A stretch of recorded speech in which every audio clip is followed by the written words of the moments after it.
¿Cómo está? Feliz jornada. ¿Cómo le ha ido? Argentina decidió este domingo 27 de octubre. Alberto Fernández y Cristina Fernández obtuvieron entonces la presidencia y vicepresidencia de ese país respectivamente en primera vuelta. Es por eso que en redes le estamos consultando lo siguiente. ¿Por qué decidieron los argentinos este domingo 27 de octubre? Bueno, decidieron por el FMI, decidieron por la patria o decidieron por nada. Usted elige entre esas tres opciones. Ahí está, puede participar a través de nuestras redes sociales. En otro orden le cuento que Uruguay también decidió la víspera. Como ninguno de los candidatos a la presidencia obtuvo los votos necesarios para ganar la primera vuelta, habrá balotaje el último domingo de noviembre entre Daniel Martínez del Frente Amplio y Luis Lacalle Pou del Partido Nacional. Ayer los uruguayos también dijeron no a la propuesta de otorgarles a los militares funciones inherentes a la policía, como el caso de la seguridad pública. Eso fue sometido a referéndum. Es por ello que en redes le consultamos esto que ve en pantalla grande. Uruguay decide de aquí a noviembre, cuando los uruguayos irán a segunda vuelta de elecciones presidenciales, ¿qué está en juego? Una primera opción, nada está en juego. Segunda opción, abrirles las puertas al FMI. Tercera opción, están en juego los logros sociales en ese país. Recuerde que nos puede seguir acompañando a través de redes sociales, Twitter, @telesuragenda_A, Instagram, @agenda abierta. Comienza entonces nuestra agenda. Iniciamos con el primer tema, que es Argentina. Más de 30 millones de personas ejercieron su voluntad democrática en Argentina este domingo. Con el 48% de los votos, el candidato por el Frente de Todos, Alberto Fernández, puso fin al ciclo político liderado por el presidente Mauricio Macri, quien resultó perdedor con un 40%. La elección, que tuvo un nivel de participación del 81% en la provincia de Buenos Aires, eligió a Axel Kicillof como gobernador de la provincia, por encima de María Eugenia Vidal, quien obtuvo el 38%.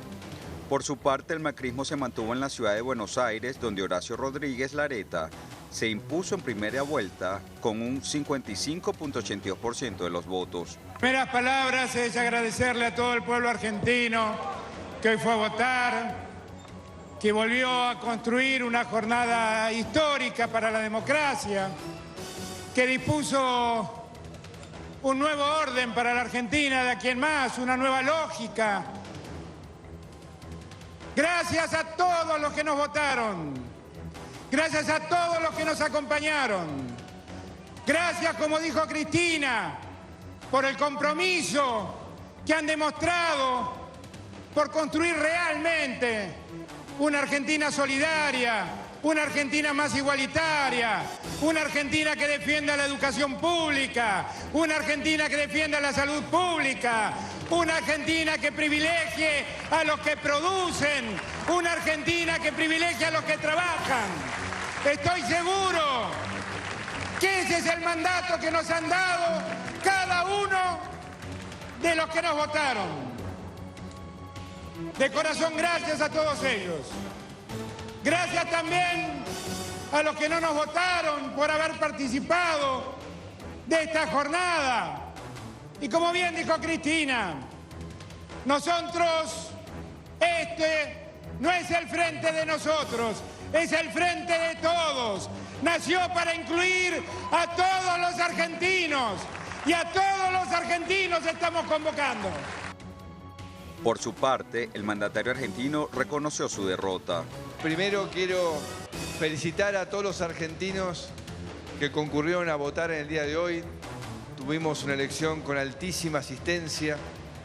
La verdad que me pone muy orgulloso de que todos entendamos que tenemos que ser protagonistas y que además hayamos llevado un nuevo día de elecciones en paz, fortaleciendo nuestra democracia. Así que un aplauso muy grande para todos los argentinos que participaron.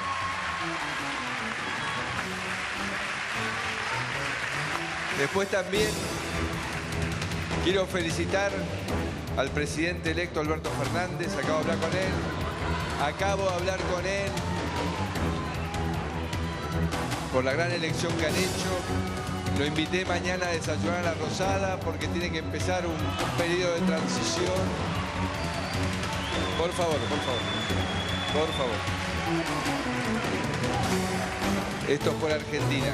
La transición ordenada que lleve tranquilidad a todos los argentinos, porque acá lo único importante es el futuro y el bienestar de los argentinos. Hoy en Agenda Abierta haremos un seguimiento del ambiente político y social que se vive posterior a la jornada electoral.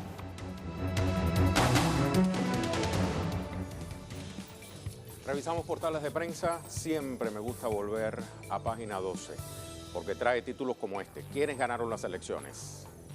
Conciso, muy bien enmarcado. El peronismo reunido en el frente de todos vuelve a la Casa Rosada tras apenas 4 años, a pesar de sus derrotas en 2015 y 2017 y la persecución judicial. Axel Kicillof obtuvo una victoria contundente contra la gobernadora bonaerense María Eugenia Vidal, siendo Buenos Aires la provincia clave para el resultado nacional. Por su parte, Juntos por el Cambio, el de Macri, aumentó las ventajas logradas en Córdoba y la ciudad autónoma de Buenos Aires. También se impuso con finales cabeza a cabeza en Entre Ríos y Santa Fe. Se consolida un esquema bipartidista en el que las dos fuerzas predominantes suman cerca del 90% del total de los sufragios, dice Página 12. Avanzamos con Tiempo Argentino, el armador político y el desafío de conducir. La Argentina tiene nuevo presidente, un abogado de 60 años, nacido en la ciudad de Buenos Aires, profesor de Derecho Penal, armador político por encima de todo, peronista, porteño y uno de los articuladores del kirchnerismo. Su relación con Cristina Fernández será determinante. Los constructores de la estrategia ganadora cargan con el enorme reto de sostener el compromiso inicial de la unidad hasta que duela, y el primer escalón será el armado de la estructura gubernamental que va mucho más allá del gabinete de ministros. Su desafío principal en la primera etapa de gobierno será tener una fuerte decisión a la hora de impulsar y sobre todo sostener acuerdos que permitan poner un freno a la caída. El otro será sostener un diálogo directo con los ciudadanos y los votantes. Continúa diciendo este medio, desde que se impuso en las PASO, o sea, las primarias abiertas, simultáneas, obligatorias, el flamante presidente electo se mostró partidario de lograr acuerdos con las cúpulas dirigenciales para acompañar esos acuerdos, pero digo, acompañar esos acuerdos y exigir su cumplimiento será una tarea colectiva. Avanzamos.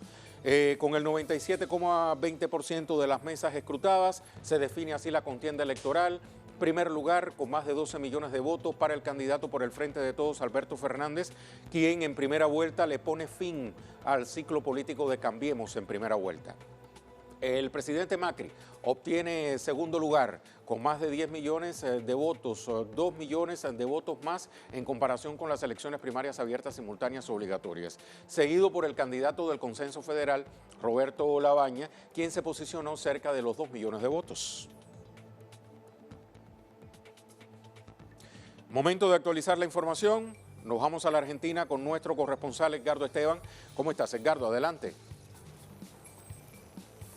Muy buenos días, te saludamos y saludamos a toda la audiencia de Agenda Abierta. Y un día histórico se vivió en la jornada de ayer en la República Argentina, este triunfo por parte de Alberto Fernández, el presidente electo de la República Argentina, junto a la expresidenta, que también ahora es electa como vicepresidenta del país, mirando hacia el futuro. Una jornada en donde se dejó de lado la situación compleja de la economía que hoy empieza a visibilizarse a partir de las medidas que se ha impuesto el Banco Central, esta reducción de lo que significaba sacar $10.000 a tan solo $200, pero también este diálogo entre Alberto Fernández, el presidente electo, y Mauricio Macri, marcando una agenda de trabajo en esta transición hasta el 10 de diciembre. Pero ayer fue realmente una jornada cívica ejemplar, con una fiesta popular que se bailó en las calles, no solamente de la Argentina, sino también aquí en la capital, aquí en la ciudad de Buenos Aires, marcando justamente esta alternativa de esperanza después de estos años tan complejos y tan difíciles de políticas neoliberales, y ahora hay una luz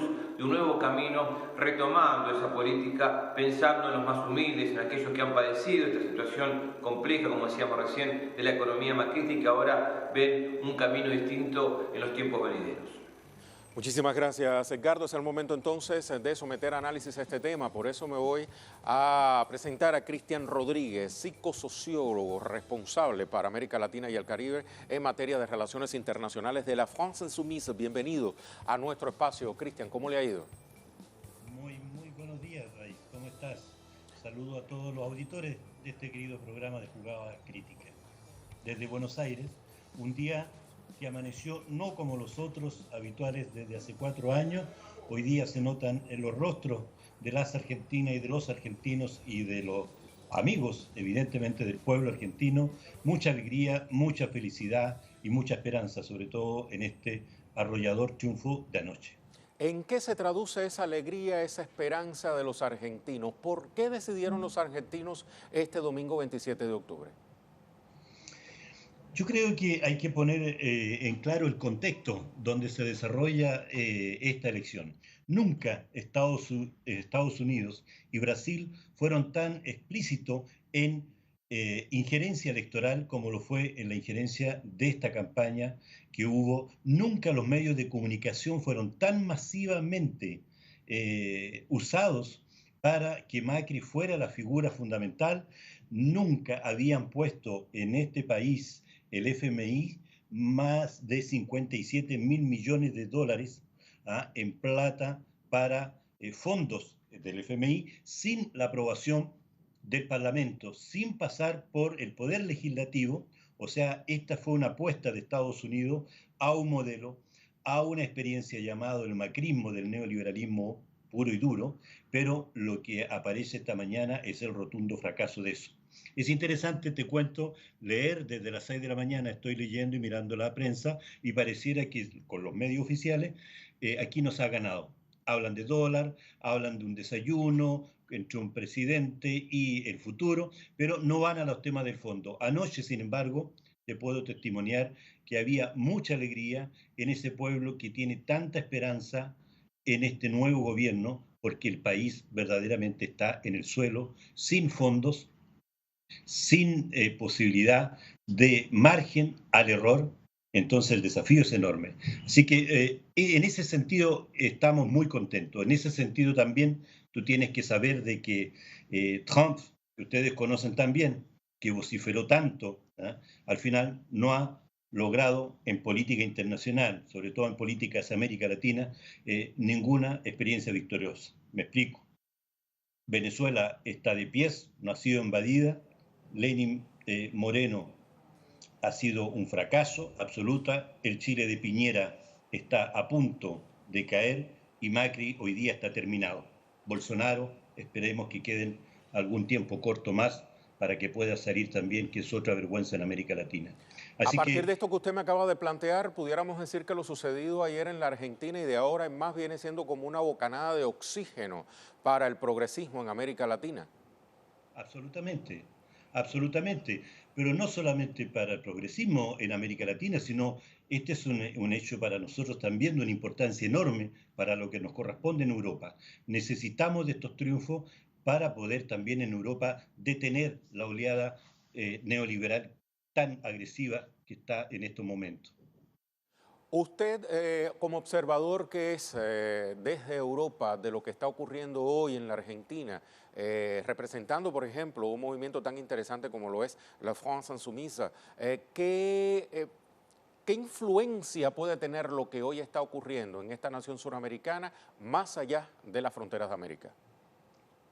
O sea, mira, Argentina es de una importancia estratégica en la geopolítica internacional, mundial. Por lo tanto, los aires nuevos que vienen aquí para nosotros nos ayudan. ¿En qué medida?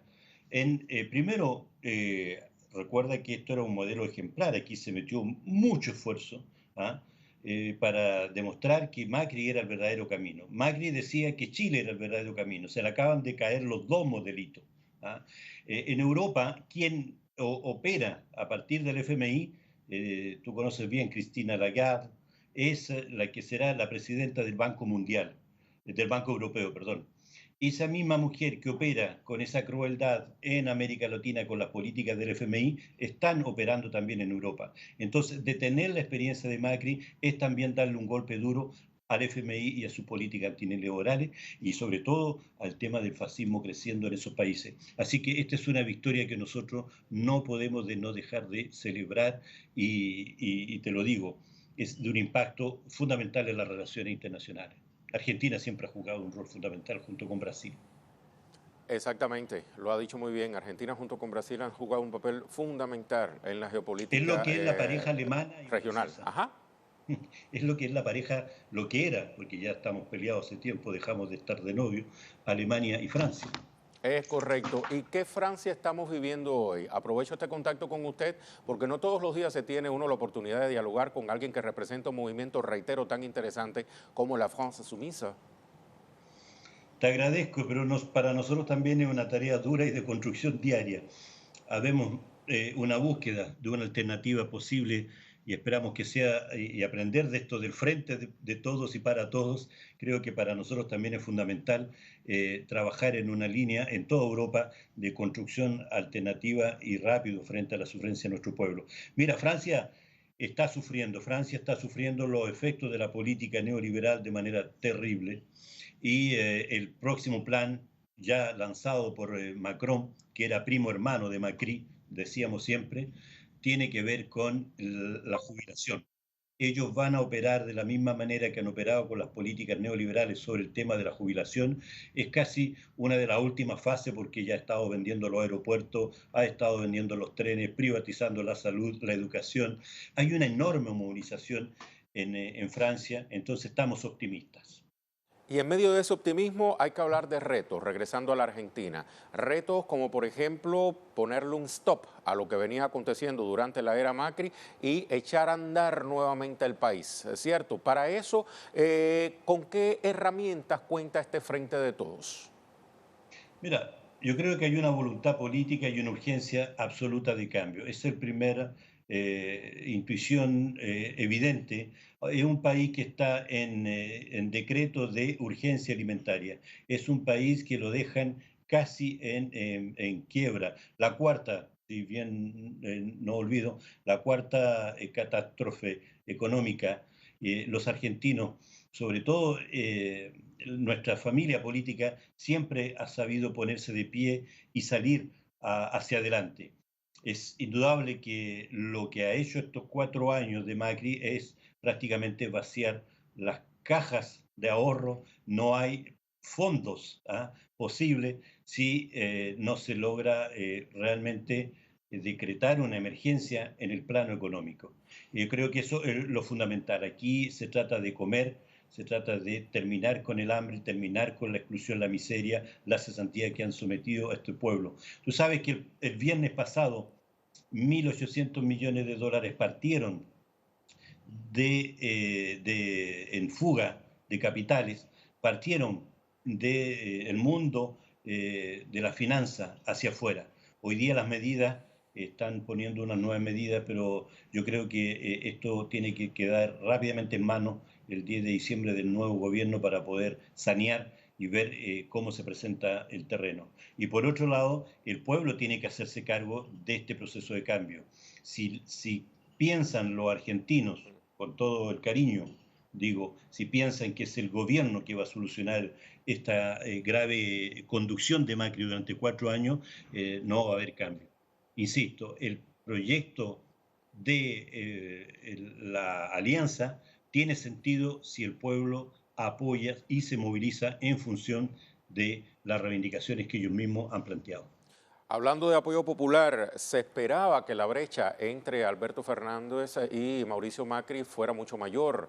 ¿A qué considera usted que, por ejemplo, en comparación con las PASO, las primarias abiertas, simultáneas y obligatorias, que varios analistas dicen, esa fue la verdadera primera vuelta, lo que se vivió ayer fue el balotaje o segunda vuelta, como también le llaman los argentinos?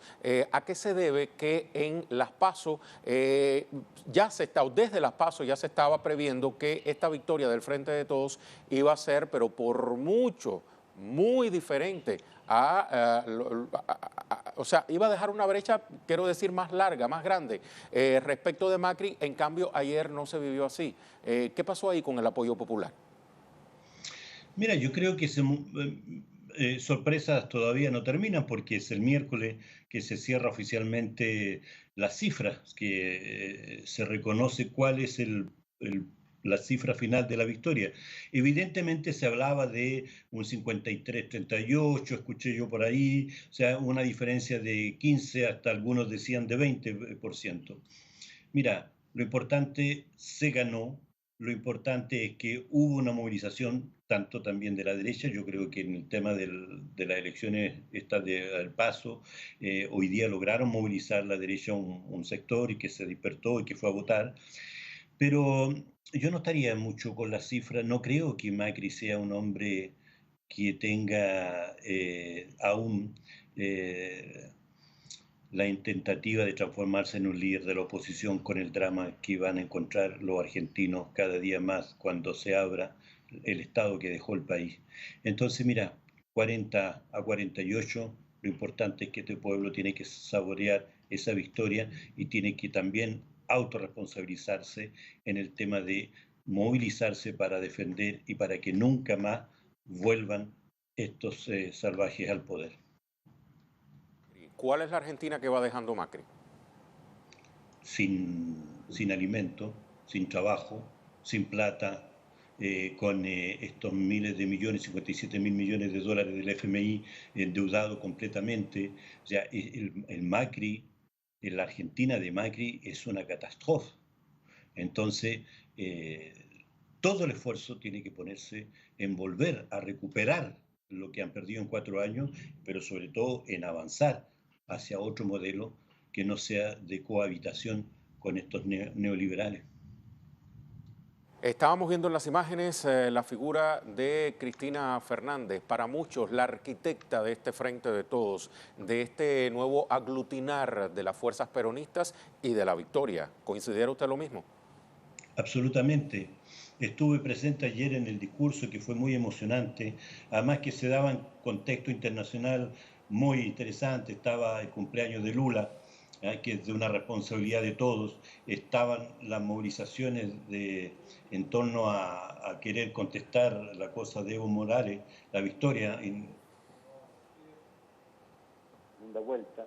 Estaba también la fecha del aniversario de la desaparición de Néstor Kirchner.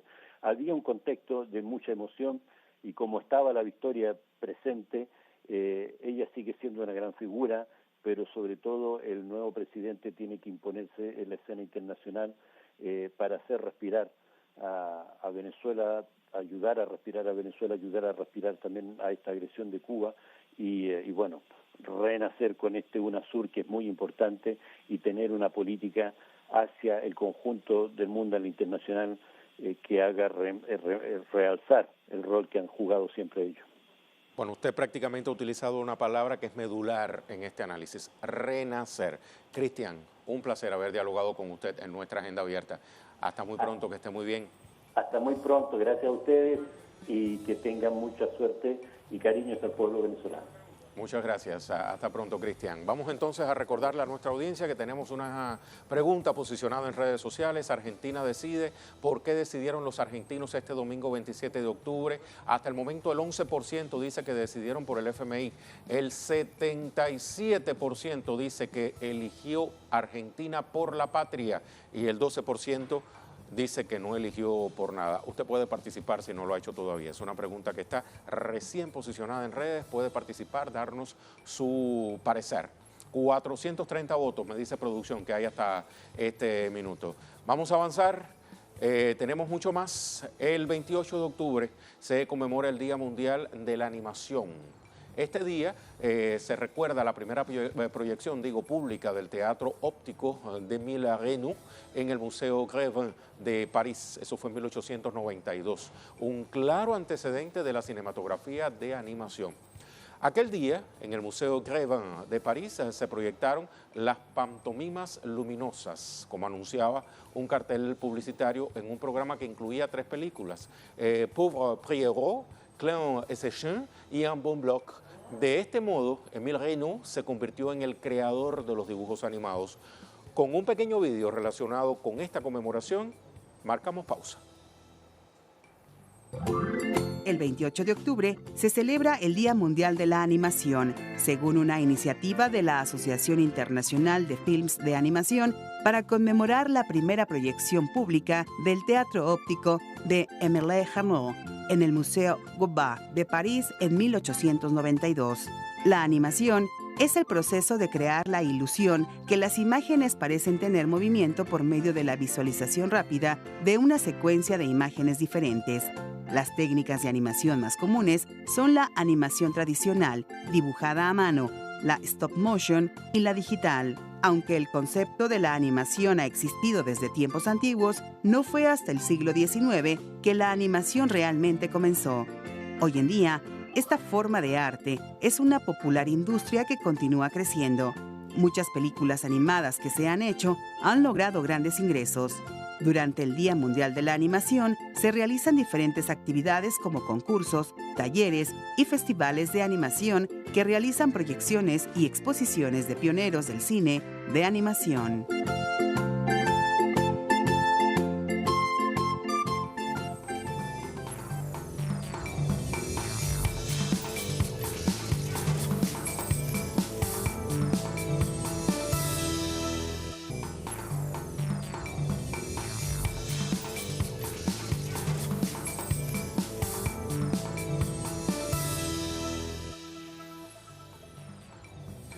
Tema número 2, y el tema número 2 me lo dice el siguiente titular del Podio News: segunda vuelta en Uruguay. Los ciudadanos uruguayos deberán asistir a una segunda instancia de elección debido a que ninguno de los dos principales candidatos logró superar el 50% más uno de los votos que exige la ley para imponerse en primera instancia.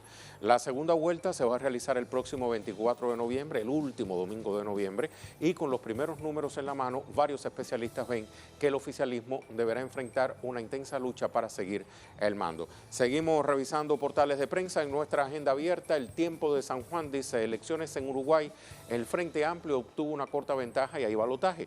Daniel Martínez celebró que el Frente Amplio haya sido la fuerza más votada, convocó al diálogo a otras fuerzas de cara al balotaje. El candidato habló al país tras conocerse el boca de urna que le otorga el primer lugar con el 37%, lo que lo coloca en una posición difícil de cara a la segunda vuelta. El aspirante izquierdista, dice este medio, dio las gracias a quienes confiaron en el Frente Amplio y prometió redoblar el trabajo. Estos resultados, ha indicado, nos reafirman en esta lucha y seguiremos adelante. Avanzamos. ¿Qué dice, por ejemplo, el País de Uruguay? No alcanzaron votos para Vivir sin Miedo. La reforma constitucional Vivir sin Miedo, impulsada por el senador blanco Jorge Larrañaga, con el 94% de los circuitos escrutados, logró un apoyo del 46,17%, más de 1 millón de votos. Sin embargo, no fue suficiente para su aprobación. Aquí estamos hablando del referendo que se celebró también ayer en el contexto de las elecciones en Uruguay. Voceros de la Articulación por la No Reforma saludaron a las diferentes organizaciones sociales que se encolumnaron, dice este medio, detrás de la lucha contra el plebiscito. Manifestaron que su objetivo principal era que esta reforma no saliera y se logró. La próxima semana se van a reunir para pensar y evaluar los caminos que deberán seguir. Grosso modo, ¿de qué iba esta reforma propuesta? Bueno, pues se le pretendía conferir a las fuerzas militares tareas que normalmente desempeña la policía, como de orden público, por ejemplo. De Uruguay hablamos entonces en la agenda abierta.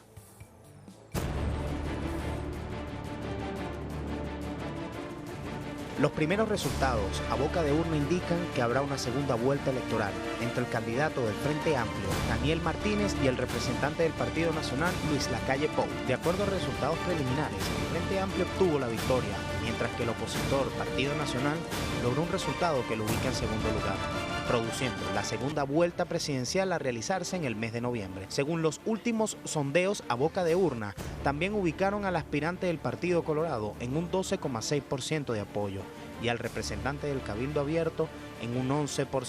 Durante la jornada electoral, el pueblo uruguayo debió votar una consulta por la reforma constitucional, que no alcanzó el porcentaje necesario para ser aprobada. La propuesta jurídica proponía la autorización de militantes para reforzar la seguridad pública, cuestionada además por los últimos acontecimientos represivos de carabineros en Chile. Esta mañana, en Agenda Abierta, analizaremos si estos resultados constituyen un retroceso de la coalición de izquierda y cuál será el escenario político con una derecha que tendrá como objetivo conformar un bloque con actores de la extrema derecha uruguaya.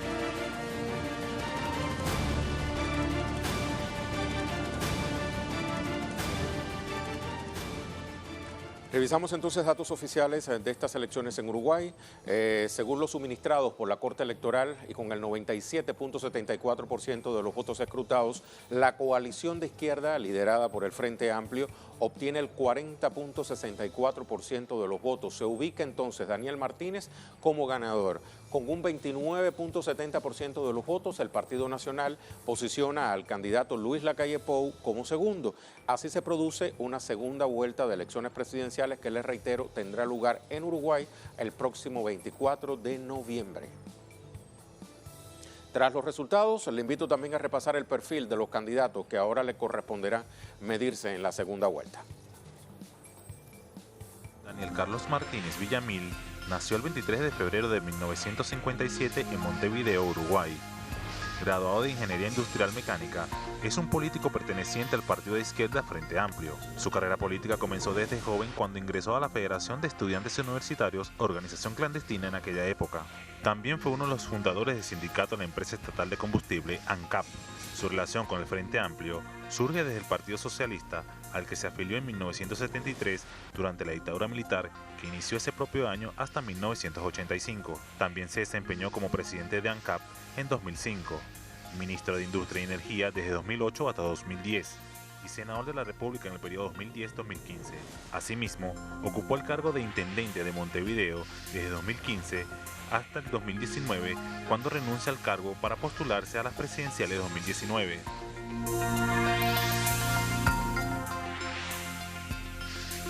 Luis Lacalle Pou nació en Montevideo en 1973, hijo del expresidente Luis Alberto Lacalle y de María Julia Pou, senadora por el Partido Nacional. En 1998 se graduó de abogado y con un doctorado otorgado por la Universidad Católica de Montevideo. En el año 2000 fue electo diputado de la República para el periodo 2000-2005 por el departamento de Canelones, siendo reelecto para el periodo siguiente 2005-2010 por el herrerismo, movimiento que comenzó su bisabuelo Luis Alberto de Herrera.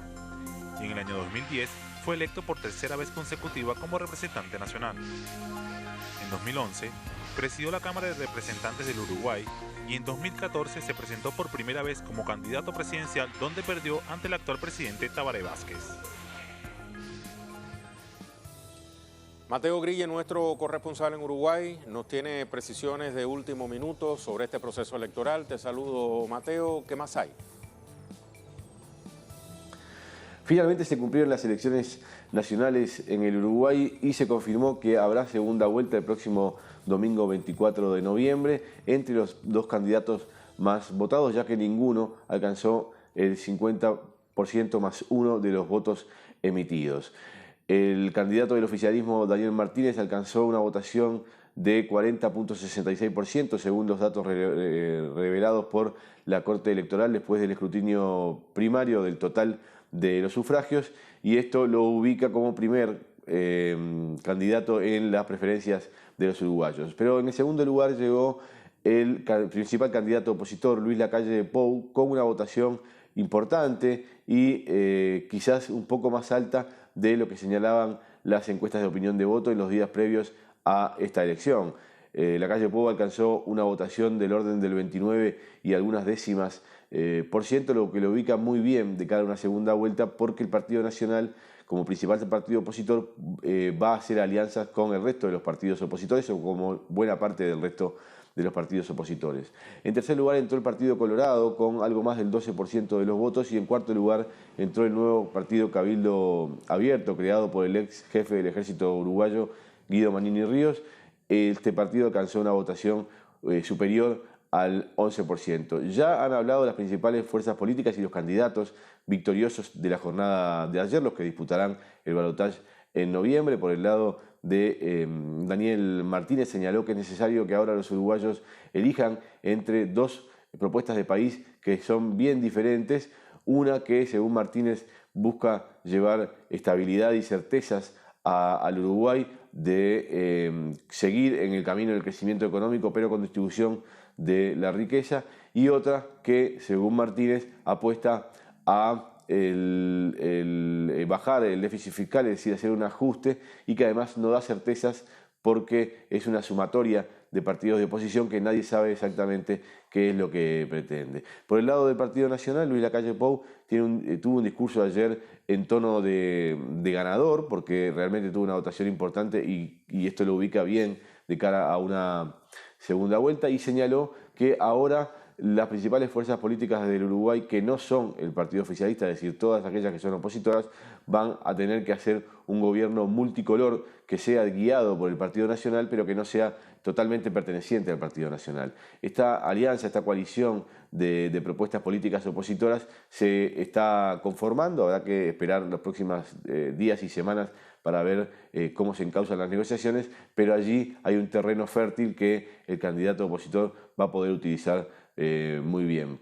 En tercer lugar, hay un veredicto de la ciudadanía respecto a la reforma constitucional que buscaba militarizar parte del control o de la represión de la seguridad interna en el Uruguay, de la represión del delito. Esto no fue aprobado por la ciudadanía, alcanzó una votación del orden del 46% favorable a esta iniciativa, pero precisaba la mitad más uno de los votos emitidos y esto no se alcanzó, por lo cual no hay reforma constitucional. La seguridad interna seguirá a cargo de la Policía Nacional. Por aquí es todo, compañeros, nos vemos por allí a Estudios Centrales. Muchas gracias, Mateo. Basándome en lo que plantea nuestro compañero, vamos a ir encauzando nuestro análisis a partir de ahora con Raúl Olivera Alfaro, coordinador del Observatorio Luz Ibarburu. Bienvenido a nuestro espacio, ¿cómo está? Bien, y ustedes, muchas gracias por el llamado. Gracias a usted por acompañarnos. ¿Qué pasó ayer en Uruguay? Es la primera pregunta. Bueno, en primera instancia se terminó de consolidar lo que había sido largamente anunciado por los partidos de la oposición, que fue, la posibilidad de que en el balotaje, de alguna manera, que se va a dirimir entre el partido que tuvo la mayor cantidad de votos, alrededor de un 40%, que fue la izquierda, con una coalición, digamos, de partidos de la oposición liderados por el Partido Nacional, el Partido Conservador. Nosotros augurábamos que el periodo que se venía, sin ninguna duda, era muy complicado en la medida de que el Frente podría ganar las elecciones, y bueno, eso está, digamos, veremos en el balotaje, pero va a contar con una minoría dentro del Parlamento, razón por la cual le será muy difícil cumplir con sus objetivos programáticos. Y por el otro panorama que teníamos planteado era la posibilidad que efectivamente en el balotaje, a partir de esa coalición, digamos, de derecha que va a competir ahora el mes que viene, que se instale efectivamente un gobierno conservador.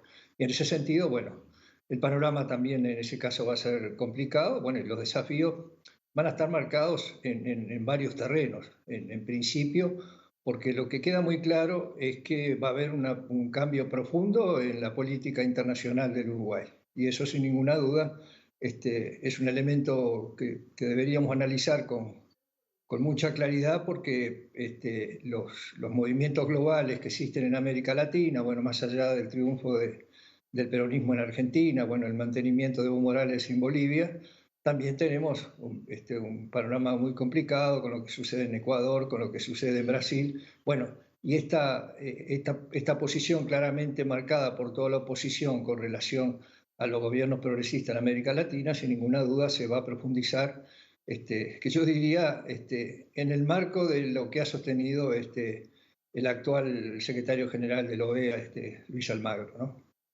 Quiero aprovechar entonces este espacio para que una persona del conocimiento que usted posee ayude a la audiencia a ganar conciencia en qué podría suceder en esa nación suramericana en caso de que se instale la derecha, como está compitiendo ahora con el Frente Amplio. En primera instancia, sin ninguna duda, va a haber algunas dificultades desde el punto de vista del mantenimiento de la agenda de derechos que se ha conquistado en todo este periodo. O sea, todas las leyes que de alguna manera han tratado de consolidar una agenda de derechos en el Uruguay va a ser mediatizada. O sea, nosotros hemos sostenido siempre que para cumplir con una política adecuada de derechos humanos, no solamente hay que tener leyes adecuadas, sino que hay que tener recursos adecuado para que esas leyes se materialicen. Y yo creo que efectivamente un Parlamento con una mayoría opositora y con políticas sin ninguna duda de recorte, digamos, de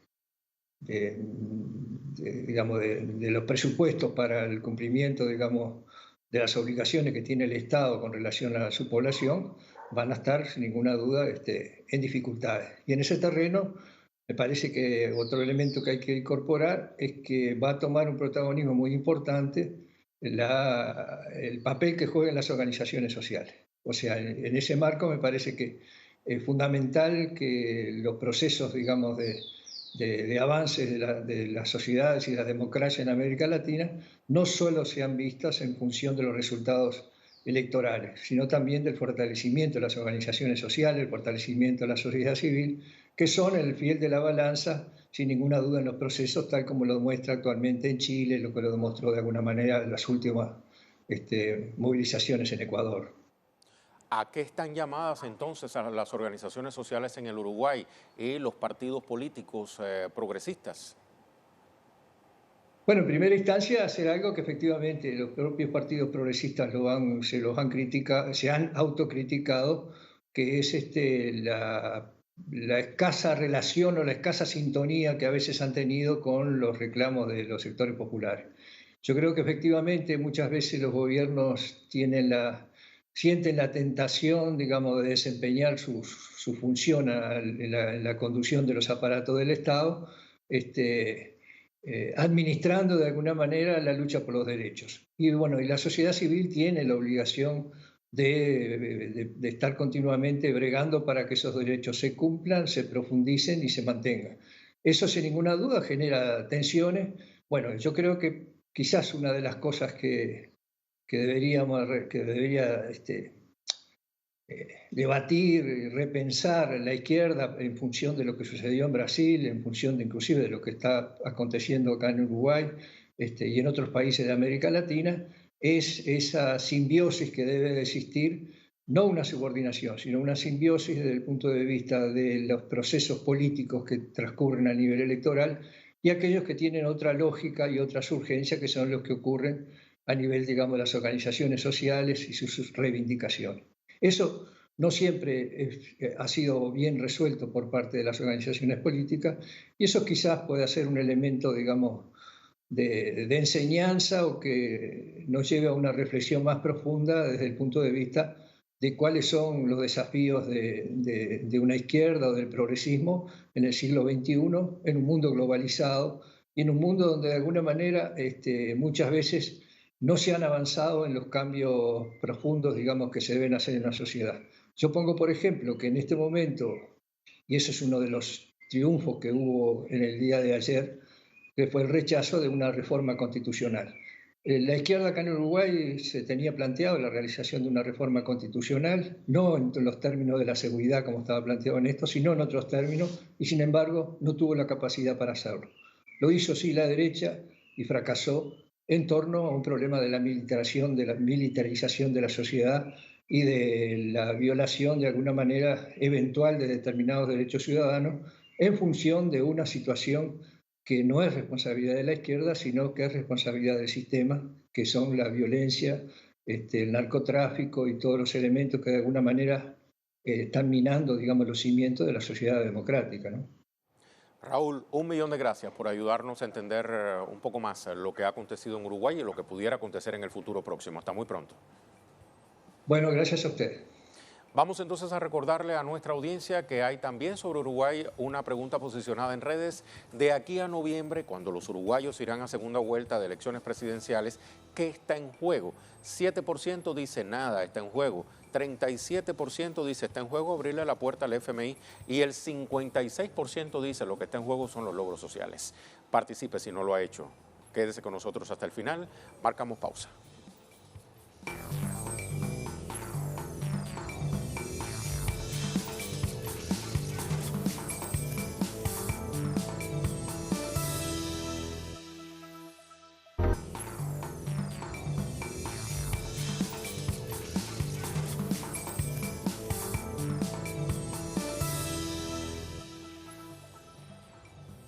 En nuestra agenda abierta también le hablamos de Colombia, luego de elecciones regionales que hubo este domingo. Fuerzas alternativas avanzan. Los detalles los trae Hernán Tovar. ¿Cómo estás, Hernán? Gracias, sí, muy buenos días. Se cumplieron las elecciones regionales en Colombia, varios aspectos para comentar. El abstencionismo llegó al 39.38%, alto por demás teniendo en cuenta pues que la medida histórica era de un 50 a un 40%. Los votos en blanco superaron el millón. También cabe resaltar que los partidos tradicionales pierden campo en estas elecciones y se deben aliar con otros partidos alternativos para que sus candidatos obtengan algunas curules. También decir que el partido del uribismo representado en el Centro Democrático sufrió una derrota estrepitosa en estas elecciones regionales y dos hechos históricos para las elecciones en este país. En la ciudad de Bogotá, los capitalinos eligieron a una mujer como su alcaldesa, y también en el municipio de Turbaco, departamento de Bolívar, un excomandante, un excombatiente de las FARC fue también elegido. Estos hechos históricos son los que dan cuenta de las elecciones que se llevaron a cabo el día anterior aquí en Colombia. Muchísimas gracias, Hernán. Otro país al que le damos seguimiento es Bolivia. La situación sociopolítica de esa nación después que fue a elecciones el pasado domingo 20 de octubre y donde obtuvo la victoria en primera vuelta Evo Morales como presidente del Estado Plurinacional de Bolivia. Freddy Morales nos actualiza. Muy buen día, Freddy. Cuéntanos. Hola, Rey. Buenos días. Antes, durante y después de las elecciones del pasado domingo, la oposición política dijo que no iba a reconocer los resultados de esa elección si favorecían al candidato Evo Morales. Y eso es lo que está sucediendo, Rey. La oposición política está realizando huelgas en 5 departamentos hasta este momento. Hoy se ha sumado plenamente la ciudad de La Paz por instrucciones del alcalde, más los empleados del municipio local y de la gobernación de La Paz también. La ciudad de La Paz está totalmente bloqueada.